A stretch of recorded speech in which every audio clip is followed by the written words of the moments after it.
నియతం కురు కర్మత్వం కర్మ జ్యాయో హ్యకర్మణః శరీరయాత్రాపి చ తే న ప్రసిద్ధ్యేద కర్మణః.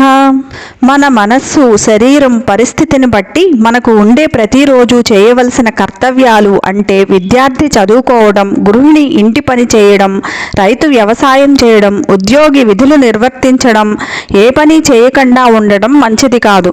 ఎందుకంటే శరీరాన్ని నిలబెట్టుకోవడానికి, జీవించడానికి కూడా మనం పని చేయాలి.